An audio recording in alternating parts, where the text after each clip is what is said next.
ஓம் நமோ பகவதே ஸ்ரீரமணாய. ரமண பகவானினுடைய அருட்பெரும் கருணையில் இன்னைக்கு இன்னொரு திருவிளையாடல் பார்க்குறோம். இருந்தபடி இருப்பதே பரமார்த்தம் அப்படிங்கிற தலைப்பில் அண்ணாமலை சுவாமி ஆசிரம் கட்டுற வேலைகளெல்லாம் ஈடுபட்டார். அண்ணாமலை சுவாமிக்கு சில சமயம் கோபம் கூட வந்துடும்.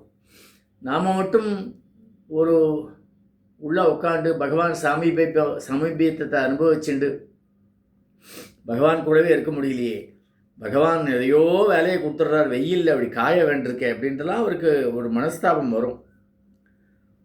அது மாதிரி கட்டுமானத்துக்கான சுண்ணாம்பு வண்டி ஏற்றிண்டு மாட்டு வண்டி உழுப்பினால் ஒன்று வந்து கொட்டுறா மாட்டு வண்டியை இருக்க அந்த சுண்ணாம்பெல்லாம் அதை அளந்து பகவானுக்கு இவருக்கு நம்மளுடைய அண்ணாமலை சுவாமி அதை வைக்கணும். வெயில், ஏகப்பட்ட வெயில் சுட்டு எரிக்கிறது. இதில் சுண்ணாம்பு அளந்து கொட்டணும், ரொம்ப நேரம் ஆகும்.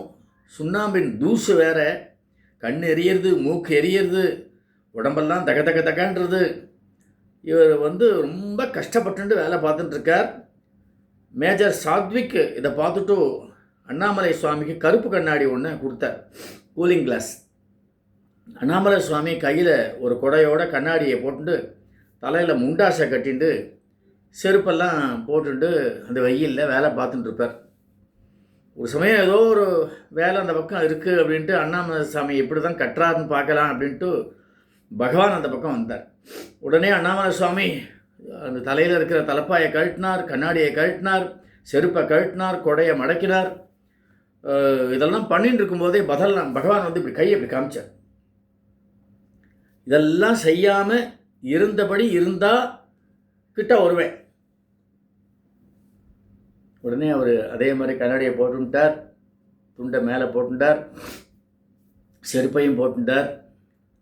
பகவானுடைய அந்த அனுக்கிரகம் அப்படியே அந்த எப்போவுமே அது கிரவுண்டடுன்னு ஆங்கிலத்தில் எந்த நிலைக்கு போனாலும் பகவான் கிரவுண்டடாக இருப்பார். அவருடைய நிலை பணிவோடு தாழ்ந்து இருக்கும். யார் ஒருவர் வாழ்க்கையில் மிகப்பெரிய நிலையில் இருக்காளோ அவள் மிக தாழ்ந்த நிலையில் பணிவோடு இருப்பாள். அதுதான் ஆன்மீகத்தில் வந்து இந்த அன்பு, பணிவு, ஒரு புன்னகை முகத்தில், இதுதான் அதுக்கு லட்சணம். பகவான் வந்து அவ்வளோ பெரிய ஞானி, அருணாச்சலேஸ்வரரே. அவர் சொல்கிறார், இதெல்லாம் வேண்டாம், அந்த ட்ராமான்னு வரவர், சர்க்கஸ்ன்னு வர.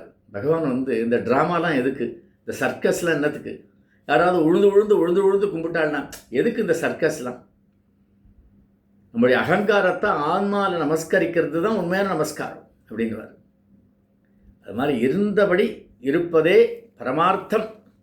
கூட சில சமயம் ஆசிரமத்தில் வரும்போது இந்த ட்ராமாக்கள், இந்த சர்க்கஸ்லாம் பார்க்கக்கூடிய ஒரு நிலை வரும். அப்போ நான் பகவானை நினச்சிப்பேன், பகவானே இந்த சர்க்கஸ்லாம் கற்றுக் கொடுக்கல, நீ இந்த மாதிரி ஒரு நாடகம்லாம் நடிக்க வைக்கலை. அப்படியே பகவான் அப்படியே உள்ளுக்குள்ளேயே வச்சு அப்படியே இருக்க மாதிரி உட்காந்துட்டுருப்பான். ஏதாவது ஒரு வயசான அம்மா வருவா, பிடிச்சிக்கிறதுக்கு ஒன்றும் இருக்காது. இந்த கதவு கிட்ட பிடிச்சிக்கலான்னு போனால் ஒருத்தர் இருந்துருக்கார். அது என்னது அது? அந்த மாதிரி தன்னிலை மறந்து பகவான் சன்னதியில் நிற்கணும்னா ஒரு ஓரமாக போய் நிற்கணும். அப்படி அவர் என்ன பண்ணுறதுன்னு யாருக்கும் தெரியல. நான் இப்போ பார்த்தேன், இந்த வாட்டி போயிருக்கும் பொழுது ஆஜானு பாகவா இருக்கார், அப்படியே அடைச்சிண்டு நிற்கிறார். அந்த அம்மாவுக்கு பிடிப்பு இல்லை, எங்கே பிடிக்கிறது? எனக்கு அப்போ தள்ளி விடலாமான்னு கூட தோணிது. வந்த வேலையை பாருங்கிறார் பகவான், அப்புறம் என்ன பண்ணுறது?